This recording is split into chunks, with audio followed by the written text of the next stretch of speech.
Good morning, my dear friends, you who are my fellow students of the richness and depths of the Word of God in His Holy Bible. I was unable to be with you here a year ago due to a major catastrophe in western North Carolina called Hurricane Helene. And let me tell you, we're not nearly recovered yet. I had leaks in 7 rooms in my house, and I've basically been too busy to get it all fixed. And it's very hard to find somebody that you can trust that can do the work. Anyhow, I'm going to get there. But so that's why I wasn't here last year. And it gives me boundless joy to be with you here once again at this Jubilee/Tabernacles Bible Conference in Minneapolis, Minnesota. Today is October 3rd, 2025. Please turn in your Bible, or if you're using a digital Bible, click on Revelation 18, verse 23. We will get there shortly. The title of this lecture is Mystery Babylon's Global Sorcery and You. We begin today with the last clause from verse 23 in Revelation 18. Our regular readers and listeners are very familiar with this passage. Speaking of the mystery Babylonian beast system, which is currently at its apogee. Now, for those of you from Carthagena, Ohio, that means its high point. King Jesus himself dictated this to the Apostle John to describe this global control system. The last part, for by thy sorceries were all nations deceived. Keep your bookmark there and we will return to it later. As you here in this live audience are aware, but perhaps quite a few others on our CD ministry are not aware, unless they read my blogs, I was greatly disappointed that I had to cancel my Stone Kingdom Fellowship meetings in July down in Tennessee and Georgia due to my needing to undergo emergency surgery to remove 4 gallstones that were blocking my bile duct. Having studied up on that bodily condition since recovering, I'm well aware what a life-threatening situation I was in, and it sure felt like it. So I want to thank each and every one of you for your prayers for my recovery, in addition to your regular prayers for myself and this ministry. This lecture is not exactly where I thought I would be going when I sat down to compose it. I was intending to immediately dive into where we left off in our study of how central banks steal on the nation state, the global level. However, I've been led to go in a slightly different direction for today's lecture. So instead of focusing specifically on the central banks, that is the financial aspect of Mystery Babylon, we will be more focused on the big pharma aspect of Mystery Babylon. Obviously, big pharma is 100% intertwined with the financial arm of Mystery Babylon, and so we're not going to be straying too far off the reservation in today's lecture. This is still all about our current condition as a nation, which is in captivity to Mystery Babylon. Whether we are discussing the banking, money, and economic aspect of the big pharma, big medicine aspect of the great whore, it's still all about Mystery Babylon, the great harlot. What triggered this change of plans relates to my recent hospital stay, and while essentially in bed for 3 days there, I had plenty of time to ponder many things. And one of the main subjects that occupied much of my cogitation is something that I believe many of us have pondered, and perhaps about which we may have had some turmoil or consternation in our conscience. So as I started setting forth some of my thoughts via the keyboard about this possible dilemma in our consciences, I soon realized that this requires more than a cursory mention. This needs the entire lecture time in order to deal with this properly. You know me, I want to go into all the details, to dot all the I's and cross all the T's. to be certain as God's grace will allow me, that we have a correct understanding of his will in this matter, which I will now set before you. So, Lord willing, in the next lecture, we shall return to a continuation of our studies regarding God's law on theft as found in our present Federal Reserve money system. But for today, I want to share with you a newsletter I received during the week preceding when I wrote this lecture. Many years ago, and thereafter for a number of years, we subscribed to the Bob Livingston letter. How many of you have heard of that? Maybe you used to subscribe to it. Nobody in this group. There was one in our Tennessee fellowship. It was a monthly printed newsletter, and I agreed with nearly everything that Bob wrote. But we also realized that most of his material, whether about health or about the geopolitical situation, was information of which I had long been aware. So we opted to receive his free emailed letter called Bob Livingston Alerts, which comes to my inbox 5 days a week. I rarely have time to read them, and again, it's usually not new material to me. But every once in a while, I do read it and file it for future reference. So that week, he had emailed me one which really caught my eye in view of what I wanted to share with you in regard to my hospitalization this past July. So let me read this one-page letter as a starting point for today's lecture. And during my prep time for this lecture, I was initially thinking that I'll read the whole letter, come back and pick out and repeat certain parts, and then make comments. But there's not going to be time for that, so I'm going to interject comments as we go. Quote, "Next time you think you need a doctor, keep in mind that doctors have about the same average life expectancy as the general population.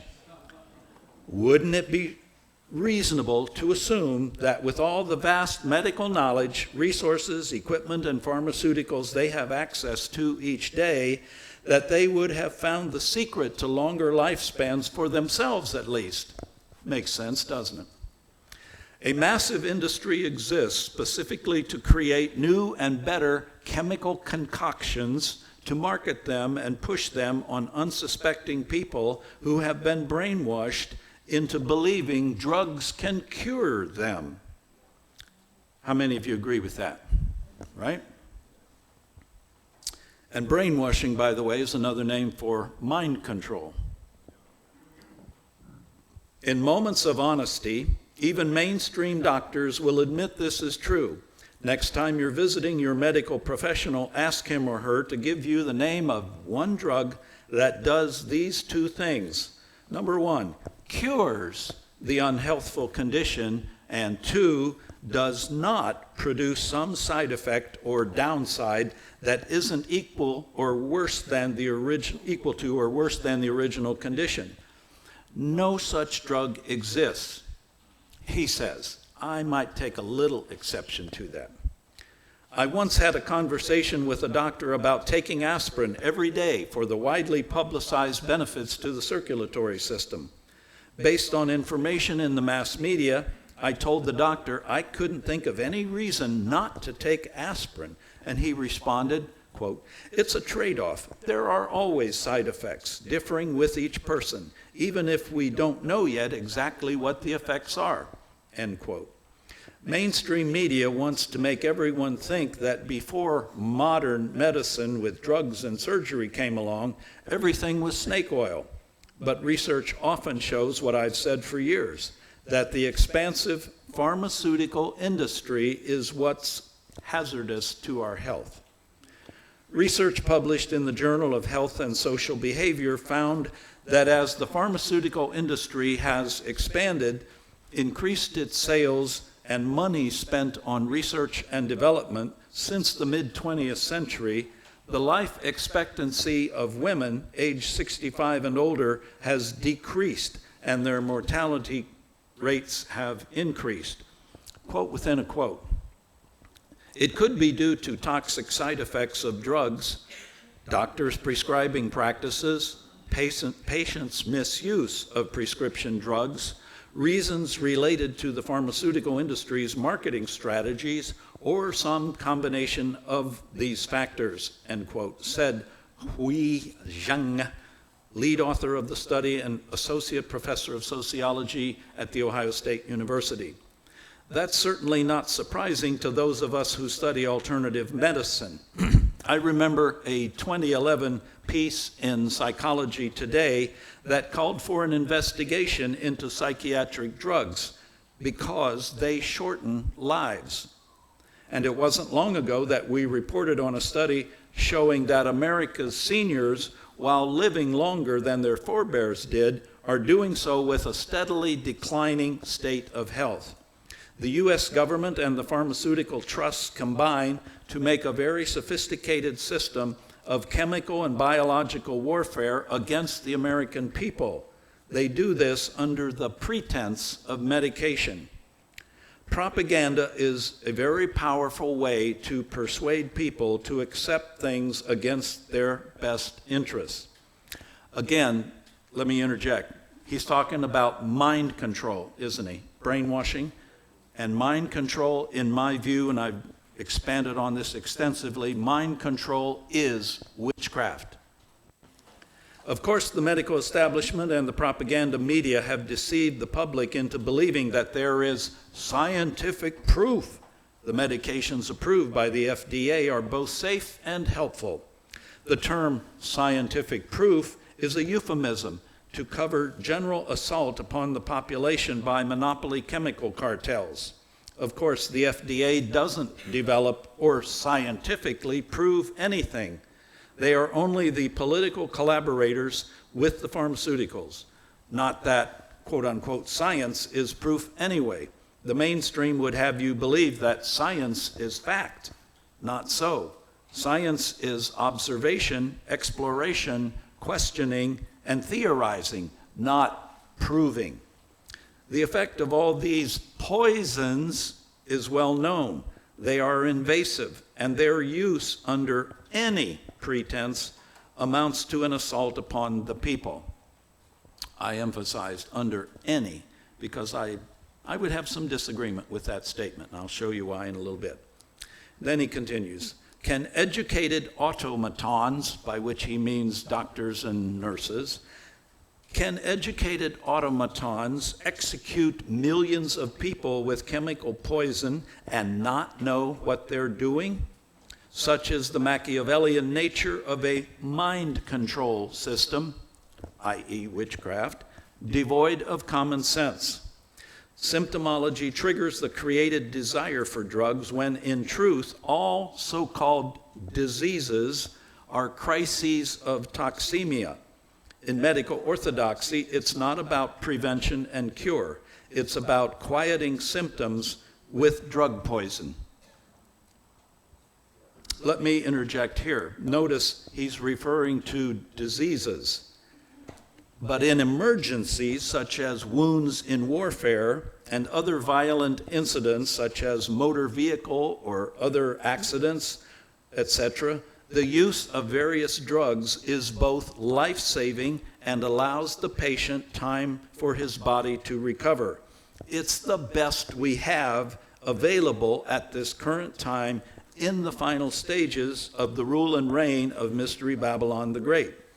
Even Bob Livingston would agree with this, because I recall some many years ago, and I had confirmation from the other fellow in my Tennessee group that had subscribed, he verified what I'm telling you, that Bob Livingston himself had a serious heart condition and or circulatory issues and availed himself of hospitals and big pharma, big medicine.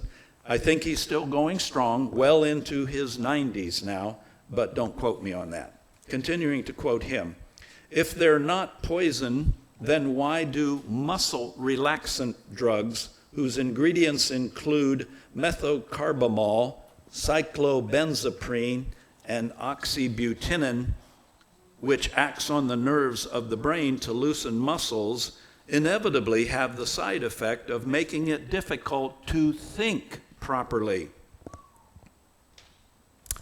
I had an experience with muscle relaxant drugs. I can't remember the name of it. That was in 2010 when I was laid up in bed for 10 weeks and couldn't hardly move and had severe pain all the time.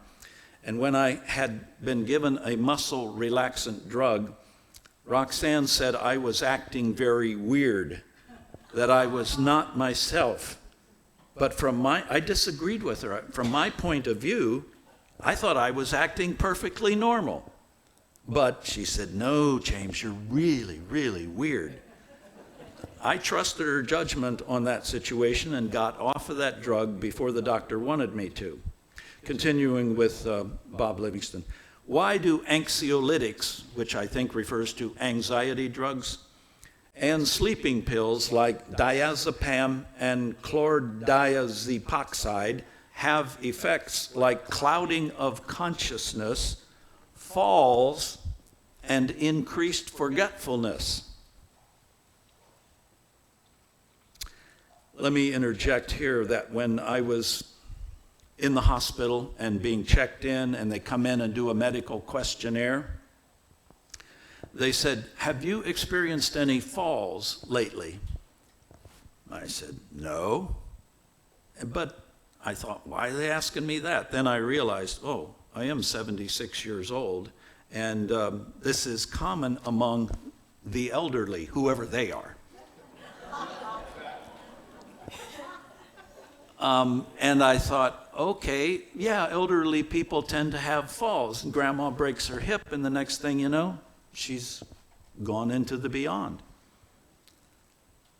But what he's saying here is some of the drugs actually have the side effect of causing forgetfulness and falls. I forgot, did I have any falls? Bob goes on, why do you suppose heart-strengthening drugs, cardiac glycosides like digoxin, are addictive and have cases of vision loss? You hear that on these drug commercials, right? Could cause loss of vision. You mean blindness? Hello. So, like digoxin, are addictive and have cases of vision loss due to digitalis poisoning. He's got another section now. It's labeled Fear the Walking Dead. The average American age 65 and older has 2 or more prescriptions filled each month and is taking another 2 or more over-the-counter medications at the same time. They have become walking zombies. And since seniors have less ability to assimilate, the toxic buildup of pharmaceutical drugs becomes deadly and fatal. Slower and deteriorated liver and kidney functions compound the buildup of toxemia. In truth, all so-called diseases are cases or crises of toxemia. Enough toxemia concludes your life on this earth. Health is never medical treatment. Health comes from no man. And when I was first reading this, I was thinking, well, now he's going to say it comes from God. But he didn't. He said, health comes from no man, but it is the natural state of the mind and body, a lifestyle maintained by eating real, unaltered food, drinking lots of clean water, getting plenty of exercise, and good sleep. This common sense is more conducive to good health than the alchemy in all the occult medical establishment volumes ever written. Our bodies can cope with starvation better than we can handle chemical toxins under any name or pretense. Yours for the truth, end quote, signed off, Bob Livingston. Now, because I quoted his whole letter, for any readers who may be interested in checking out Bob Livingston's newsletter, you can write him at P.O. Box 1105, Cullman, C-U-L-L-M-A-N, Alabama 35056, or email his organization at email@news.boblivingstonletter, all one word, .com. email@news.boblivingstonletter.com. I want to take some time to address something that may have occurred to a lost sheep or two in our larger audience. Now, this reference to a lost sheep here is to Jesus' parable in Luke 15, verse 4, which you're all familiar with, so I'm not going to wait for you to turn there. Jesus said, "What man of you, having 100 sheep, if he lose one of them, doth not leave the 99 in the wilderness and go after that which is lost until he find it?" I really don't think we have any lost sheep in my live audience here, but there may be in the larger audience that may hear this later. So I want to make it clear that my calling them lost sheep is a figure of speech, which I'm using tongue-in-cheek. In other words, no one should construe that to mean that I am condemning them if they hold a different opinion from what we're about to discuss. Because when I'm finished, I hope they will see things differently in that sense, and therefore be with the 99% of you that probably already agree with what I'm going to now set forth. So this is for you, the one lost sheep. Now, what difference of opinion am I referring to? It is this. I'm guessing that my blogs detailing my recent hospitalization experience might bring to mind in some of our listeners what they perceive as a dilemma or even double-mindedness, and some might even go so far as to label it as hypocrisy on my part. Allow me to elaborate and clarify my position. You veteran students of the Bible in this room know that I have come down hard on Mystery Babylon's use of drugs to control the world. We have taught that on numerous occasions, and I will continue to do so because that is the truth of the Bible. But is that the whole picture? Let's see. Long ago, I came to realize that we must not throw the baby out with the bath. How so in this case? Well, as I recount some experiences in my own life, I am certain that every listener or reader, eventually, can recall similar experiences in his or her own life, and thus you can relate personally to what I'm about to share. Therefore, as I explain my position, I trust we can all sleep better, meaning with a clear conscience, in the knowledge that we are not being disobedient to God's law when we act in certain ways in regard to health and healing. For example, most of you in this live audience never got the opportunity to know my beloved and late wife, Roxanne. We began our Stone Kingdom Fellowship meetings down in Georgia and Tennessee in 1996. But already by that time, Roxanne was suffering markedly with conditions that defied solutions, and thus she became more and more of an invalid as the years went on. Not that she was a total invalid. She had some mobility, and she could get in the car, go to the grocery store and other places on her own, and she loved it when we would go out to dinner on occasion. She nearly died in the year 2000 and had emergency surgery with a stent put in near her heart where she had tremendous blockages. I won't go into many more details about her condition except to say that she lived another 13 years after that. Very early in our marriage, we had both become very interested in alternative modalities to try to be as healthy as possible, and thus we raised our 4 children with no vaccinations, nor even regular doctor visits, except for emergencies. And there were some of those, which again is not necessary for me to delineate at this point. But after having the stent put in, Roxanne still had very high blood pressure, and even with medications, pharmaceutical drugs, and even most of those that were prescribed for her over the years, probably a dozen different medications, they did not work. And most of those drugs caused her to experience varied and very unpleasant mental and physical side effects. Eventually, she and her doctor settled on one medication which had the least terrible side effects and which would get her BP down to a manageable but still a high level. Now, do not think for a minute that she was not exploring continually to find every healthy food for our dinner table and every alternative modality to cure her condition, everything from herbs to energy medicine, but all to no avail. She could not be healed, and thus we must conclude that her divinely appointed time had come. She and I had also followed God's food laws ever since we learned about them from Pastor Sheldon Emery's sermons somewhere about 1977 or 78. So in reflecting on her condition and her life and what she did while under doctor's care with surgery and drugs, etc., for example, did she have anesthesia when she underwent emergency surgery and they cut open her midsection because she had a big tumor in there? Do you think she had anesthesia? Absolutely. She did, wouldn't you? It is patently clear that she would have died years earlier than she did had she refused any regular medication to try to lower her blood pressure. Now, in my own case, as I have written in my blogs concerning both this recent incident in July and when I was first stricken with gallstones almost 2 years ago, I too did not refuse the drugs during the course of my hospitalization and the few days afterward. After the gallbladder removal surgery on September 1st, 2023, I was prescribed 3 different drugs for pain. I bought the 3 prescriptions but never took even 1 pill from any of them. But I guarantee you, if I had really bad pain, I might have. I probably would have. I didn't have that bad of pain after that gallbladder removal surgery.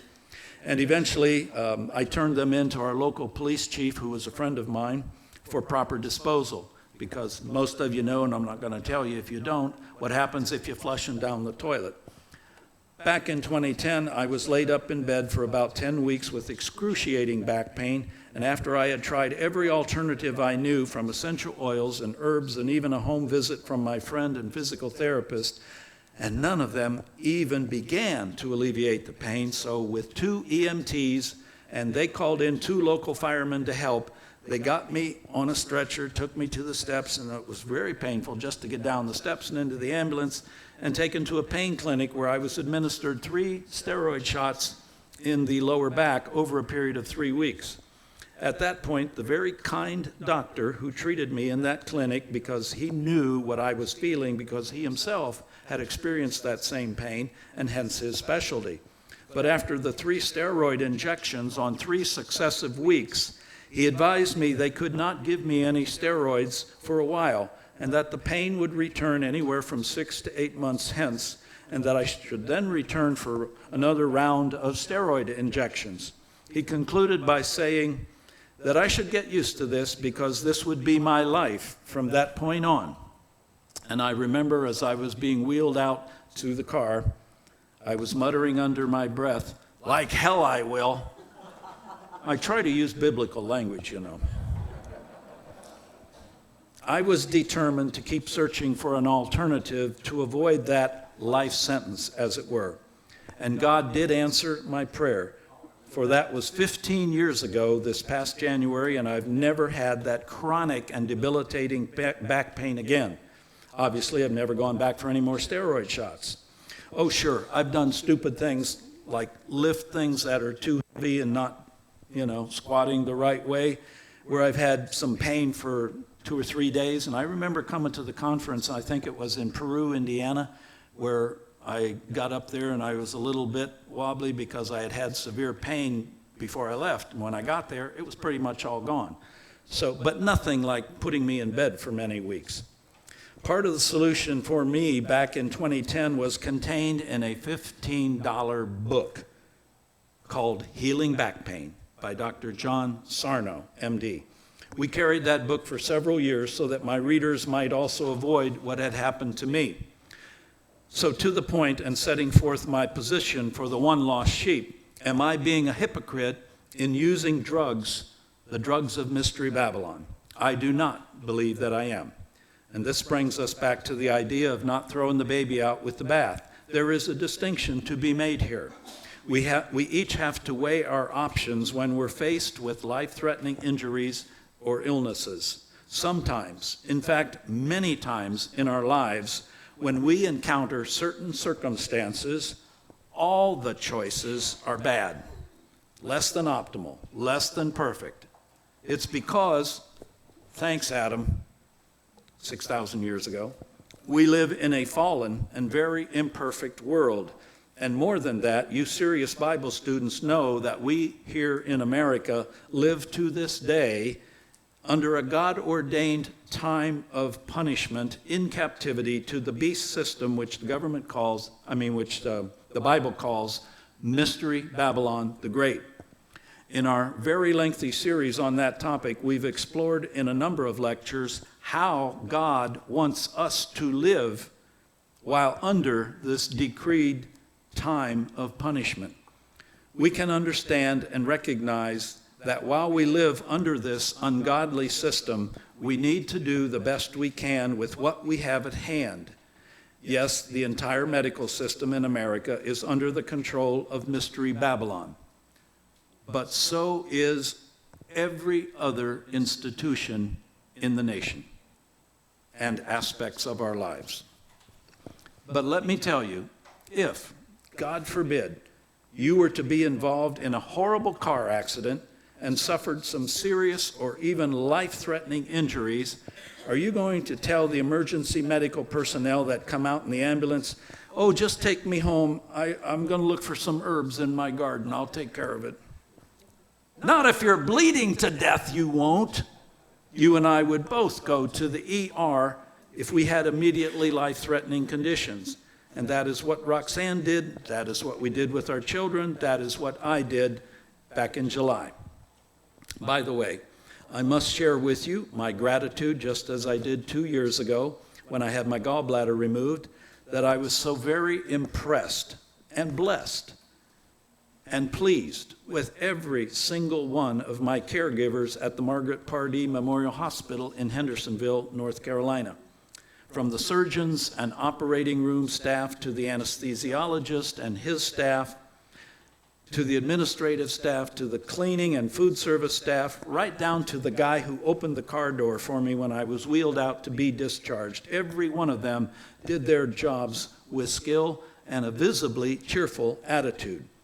That was my experience, but I know that everyone will not have that same experience, nor can you expect the hospital staff to always have a cheerful attitude. For example, when I was in my room back in July, I usually kept the door open both pre-op and post-op. I could hear the nurses' attempts to be gentle with unruly patients. I could very clearly hear some of the patients in nearby rooms yelling their heads off when all the nurse was trying to do was to draw some blood. "You ain't sticking me with no needles," screamed one in particular, and I omitted the foul language. There were others that, from the sound of it, were clearly out of their pea-picking minds, whether it was simple insanity or from being drug addicts or alcoholics, I don't know. The point is that I do know that without our current level of medical care and the high-tech advances made in surgical and other procedures, James Bruggeman would not be standing in front of you right now. He would be in the grave. I easily came to that conclusion because if this condition had happened to me 100 or 200 years ago, I would have suffered with excruciating pain for a week or more and then kicked the can, died. Even if a surgeon back in 1825 had opened up my midsection, how would he know that it was 4 stones lodged in my bile duct? And even if he did realize that was the problem, how would he open that tiny bile duct, take out the stones, be able to put me back together again, not to mention seeing my highly inflamed pancreas, which he might have thought by observation that it was the problem. I would have died. So I am very grateful to God that our medical understanding and technology have come this far. It is utterly amazing. Yes, even while we live in Babylon, God works through big pharma and big medicine and some wonderful medical people to sometimes save our lives. Amen? They use a pharmaceutical mixture to put you to sleep. They perform the surgery with tiny lights and a camera to see what they're doing with the robotic instruments. In my case, you wake up an hour or 2 later. They keep you overnight to make sure everything is looking good. If so, you go home. So yes, I then finished, when I got home, the course of antibiotics for another week in order to prevent any infection from grabbing a foothold that might still be lingering within me. During my 3 days in Pardee Hospital, I had all sorts of various other drugs from Mystery Babylon, if you wish to put it that way. But I'm standing before you now, at this moment, grateful to God for my health and for how God used the allopathically trained doctors, nurses, and other staff to heal me of that serious condition.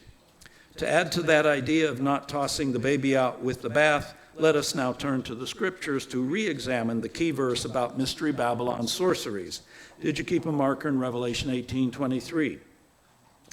We are still zeroing in on the last clause in that verse, which states, "For by thy sorceries were all nations deceived." What's the key word there? Sorceries. And why do we say that sorceries is a key word or important? Sorry? Deceived? What'd you say? Yes, okay. Exactly, because in the original Greek, the word for sorceries is pharmakia. That's how you pronounce it in Greek. A lot of us say pharmakia. In any case, from which we get certain English words, including pharmacy, pharmaceutical, pharmacological, etc. With that understanding of the original Greek word for that, anyone can see the connection between drugs, both legal and illegal, which are being used by the Mystery Babylonians to deceive all nations. And with the deception comes the domination and control over all the nations. Those who have been paying attention can see the Mystery Babylonians' control over the planet is virtually complete now. But does that necessarily mean that every use of a drug made by Big Pharma, that it's counter to good health and therefore should never be used?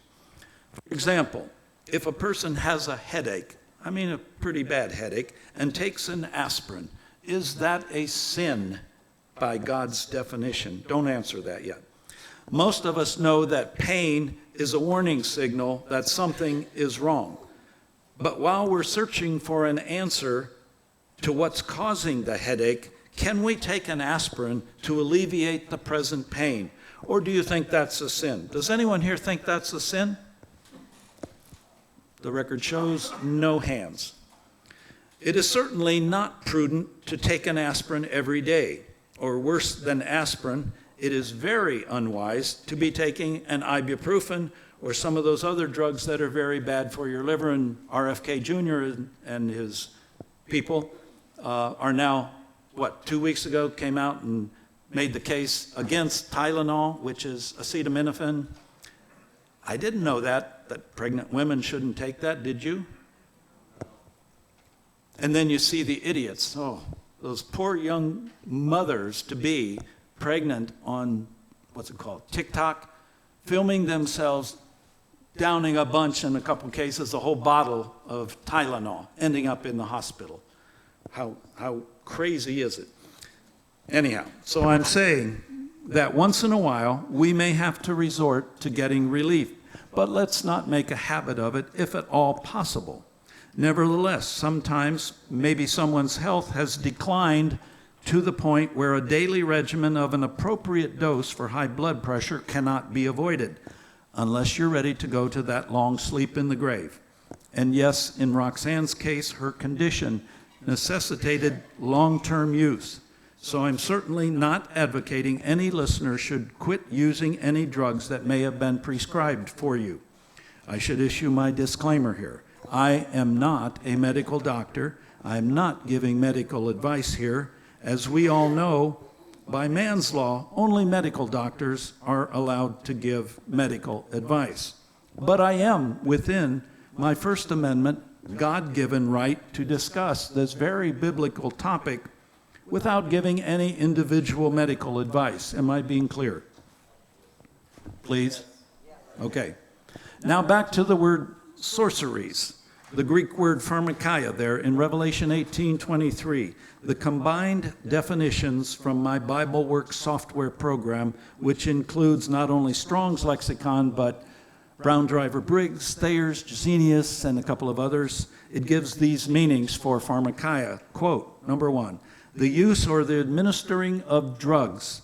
Number 2, poisoning. Number 3, sorcery, magical arts, often found in connection with idolatry and fostered by it. Number 4, metaphorically, the deceptions and seductions of idolatry. End quote. Excuse me. Now, in the King James Version, this Greek word pharmakeia is found only 3 times in its various forms. Twice it is translated as sorceries and once as witchcraft. Just for the record, let's take a look at the other 2. First to Revelation 9, verse 21. Revelation 9, verse 21.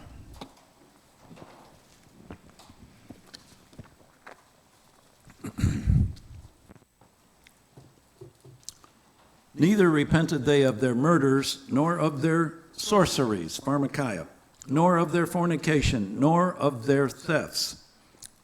We are not doing a study of all the symbolism of the book of Revelation here, but we do need to identify who is being referred to by the pronouns here, where it says, neither repented they of their murders, nor of their sorceries, nor of their fornications, nor of their thefts. Who is they and their? To find out, we simply need to back up one verse to find the antecedents to these pronouns. Verse 20, and the rest of the men which were not killed by these plagues, yet repented not of the works of their hands, that they should not worship devils. We can stop there. So it's referring to those men who had not been killed by the plague, which had wiped out 1/3 of the population. We must conclude then that these survivors of the plague were some very wicked people, because even after all the deaths from the plague round about them, these people still did not repent of murder, fornication, theft, and pharmakeia, witchcraft, sorceries. We can logically conclude that whatever kind of sorcery these men were doing, that it was sinful. Keep a marker here in Revelation 9. Now, with that in mind, let's turn to Galatians 5. We'll begin in verse 18.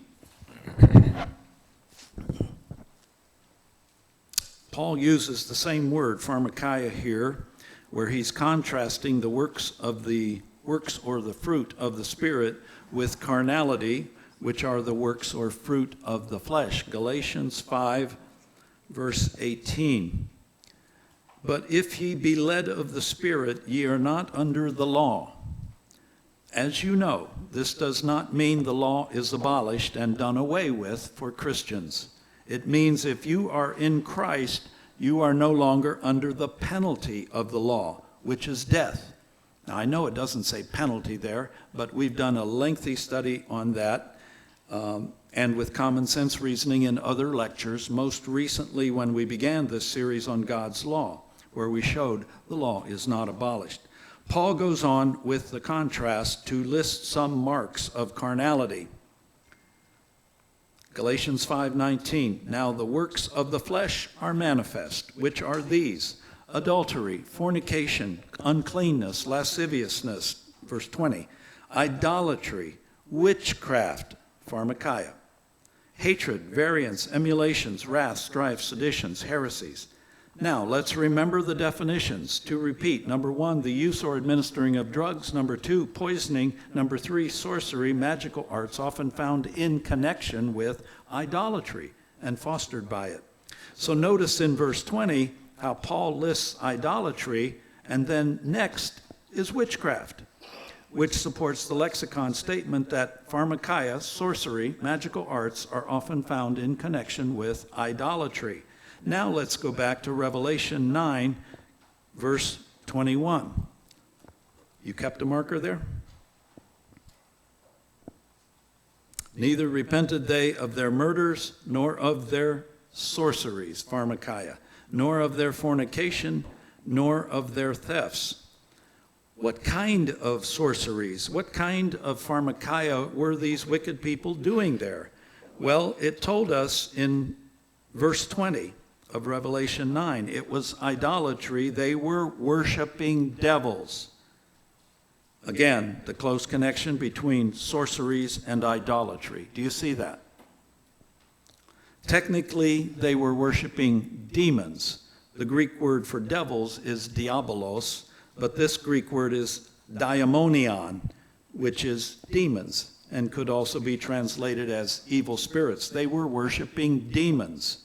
Now let's think this through. When I went to the hospital and they administered various drugs to me, was it my intent to engage in idolatry? Was it my intent to worship evil spirits or any other false gods? Of course not. My purpose and intent was to be healed from whatever was causing me the severe pain. Now, from the medical side, was it the intent of the doctors and medical staff to poison me to death with their drugs? Or was their intent to save my life?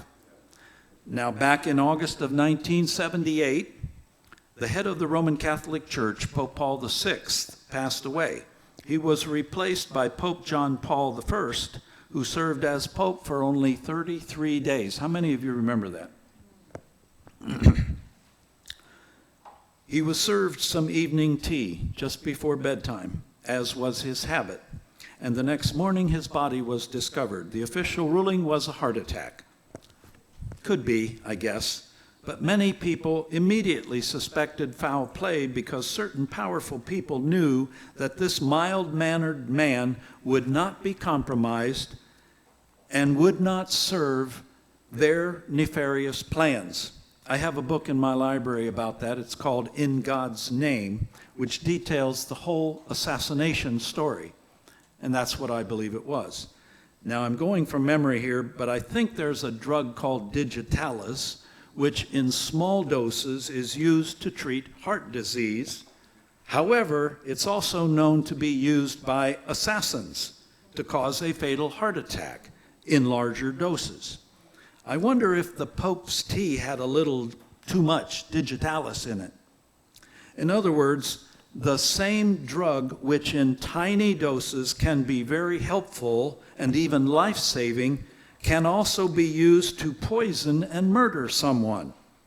Following my steroid injections, I was prescribed, I think it was called hydroxycodone or oxycodone. Whichever it was, we knew it was highly addictive, and both Roxanne and I were very concerned that I wean off of it as quickly as I could. They belong to a class of narcotic medicines called opioids, which are laboratory versions of natural compounds found in opium. In either case, they can be helpful in tiny doses, but addicting after continued use, and ultimately fatal if given or taken in a larger dose. Now, to begin to wrap up, as we're getting down to the end of my time, we don't have time to explore all the following passages, but I think these three make the point. Number one, you recall how the Hebrew midwives lied to Pharaoh in order to save the Hebrew baby boys, right? They're even listed in the book of Hebrews in the Hall of Fame, right? They lied to save life. Number two, there was the case when King Saul's SWAT teams were coming after David to kill him. It says that in the story. And what happened? David's wife, Michal, lied to the assassins to save his life. That story is in 1 Samuel 19. Number three, when David and his men were fleeing from Saul, and David took the holy showbread from the holy place to feed his men because they were faint and needed sustenance. In each of these cases, and there are probably more, but in each case, the intent was to save life. So when you take a prescription drug for whatever is your situation, what is your intent? And what is the intent of the doctor who prescribed it? Now remember at the outset when I quoted this key clause, "For by thy sorceries were all nations deceived." And I asked you, what's a key word there? And most of us would agree it was sorceries at that point. That is pharmakeia, which we connect with big pharma. And I would ask you to consider there is, in my opinion, another very key word in that voice, and I heard somebody say deceived, which is true. But I'm not even talking about that. There is a third very key word in that voice. You getting the idea that every word is important? And that word is thy. Who is thy? Mystery Babylon, correct? So looking at the global nature of present-day Mystery Babylon, looking into their souls, because by their fruits ye shall know them, looking at the rulers of Mystery Babylon, the top layer of Big Pharma, from the 40,000-foot level, do they know what they're doing? One would assume so.